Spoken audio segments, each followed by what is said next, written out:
Hey moneymakers and wheel shakers, I'm Nick and welcome to another episode of Nick Fuel. On this episode, we have a car that has a bit of a cult following. Porsche made this 944 Turbo from 1986 to 1989, also called the 951. Now, this car has always had a bit of a mystique for me. I've chased a few and they weren't very good. I found one that's really good and all of a sudden the market's jumped. Not saying I predicted it, but I predicted it. One of the important elements behind this show is transparency. I'm gonna show you when I make money, I'm gonna show you when I lose money. And for a lot of you out there, I know that you're thinking, why on earth should I buy a 944? And I'm gonna tell you every reason why you shouldn't buy this car. I'm gonna go through the quirks and the things about the car that I don't like. But by the end of this segment, you're gonna understand why you need to buy this car. I get that there's some of you out there that are enthusiasts and you're purely buying a car for the enjoyment, the experience, and the drive. And then there are my investors, people out there that will probably never set foot in this car and really are just gonna use it as eye candy and park it with their other cars. Or maybe you'll have, park it with a car that you do drive and you want an investment that you enjoy looking at and you can take your kids out for a drive on a Sunday. Either way, I'm gonna show you why you need to invest in this particular car, this 944 Turbo. Porsche is known for its 911, rear engine cars, putting an engine in the rear and handling like a dream. Well, they mixed it up with this one. This car particularly is 1986 944 Turbo, otherwise 951. They made this car from 1986 to 1989. It's a 4-cylinder motor with turbo power. It's got just over 217 horsepower and 238 foot-pounds of torque. So I understand, those are not overwhelming numbers. It's not a lot of power.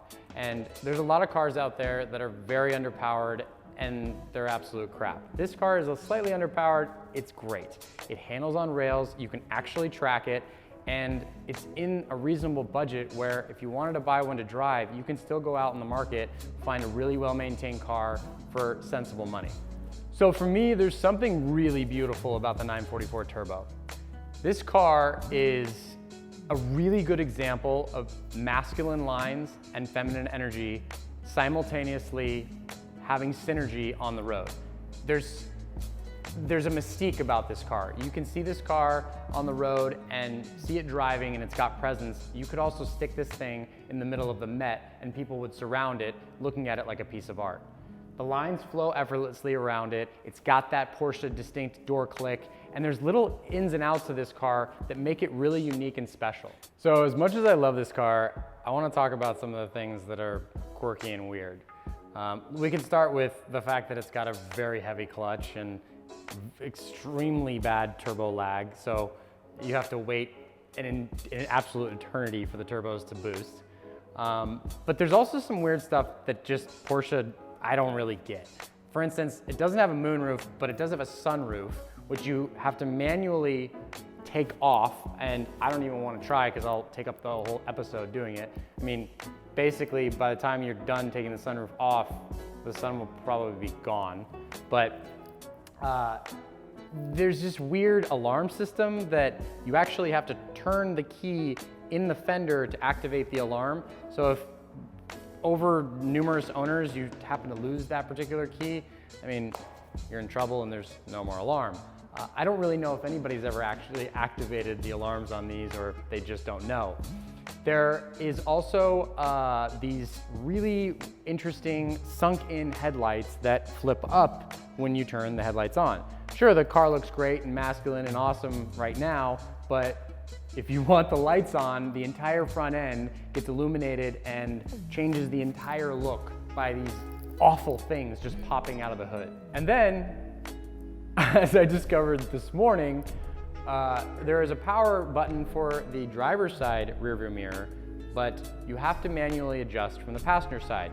So what that means is if you're driving along and the car hits a hard bump and the mirror adjusts, you actually have to stop the car, get your ass out of the car, manually adjust it, get back in the driver's seat, hope that you've set it on the right setting as you go. I did it about 4 or 5 times this morning before I got it right. Then I was driving and I realized I didn't have it right. So Not quite the most intuitive car, not quite the most intuitive planning by Porsche, but I do suppose really all you need to be doing is looking forward when you're driving this car. Listen, it's a Porsche, it's got its quirks, it's an old Porsche, and there are things that I don't like about it. So I also want to talk about some of the things I really love about this car. The 944 Turbo sets itself apart with a more aggressive front fascia, and it has the additional rear spoiler underneath the bumper to give it that more aerodynamic look.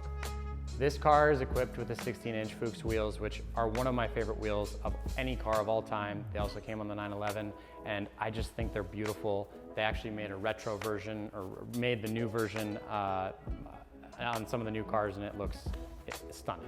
So it's timeless.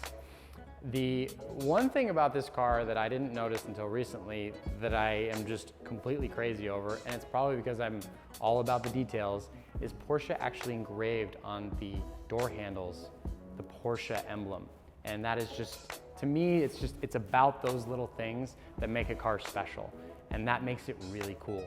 It's also got this funny little antenna on the back, which, I don't know, it's very nostalgic and I dig. A few things that I think are cool about the 944 is there are still elements from the 911. You get in it, it's the same seats. You grab a steering wheel, same steering wheel. The position's different, you can already feel that you're in a different cabin, but those things that make Porsche so good over and over again that don't fix it if it ain't broke are in the 944 Turbo. It's got so much personality, and for $20,000 to $30,000 to $40,000, you're not gonna go out there and find a new car with any kind of personality. This has all of it, and it's really fun to drive. So when I woke up this morning, I knew how much appreciation I had for this car. What I didn't realize is that others are appreciating it a lot more than I am. Apparently Jerry Seinfeld just bought two. I'm not saying that has anything to do with the market, but let's be honest, he knows what he's doing, even if he jokes and said he doesn't. He always buys cars and sells them at good value. So I did my morning market check and I logged on to Bring Up Trailer, which we all know and watch and use as kind of a frame of reference for a lot of auto auctions, and this happened. Now, this is a 5,000 mile car in pearl white over burgundy, and it just sold with a hammer of $74,000 plus fees.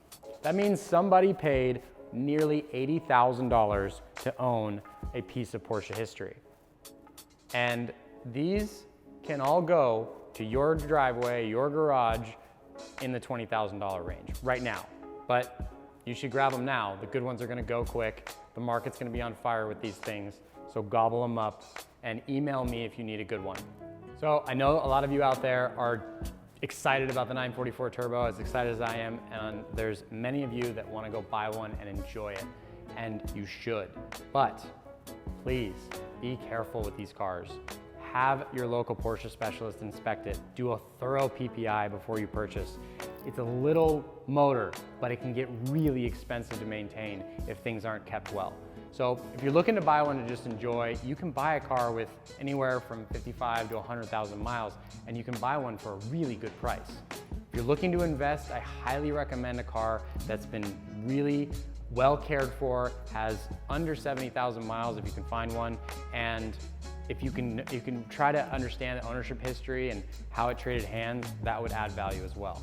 But either way, there's cars out there. They made a bunch of these things. There's a lot on the market. You just need to know what to look for, and you need to have a Porsche specialist inspect the car before you do any final purchase.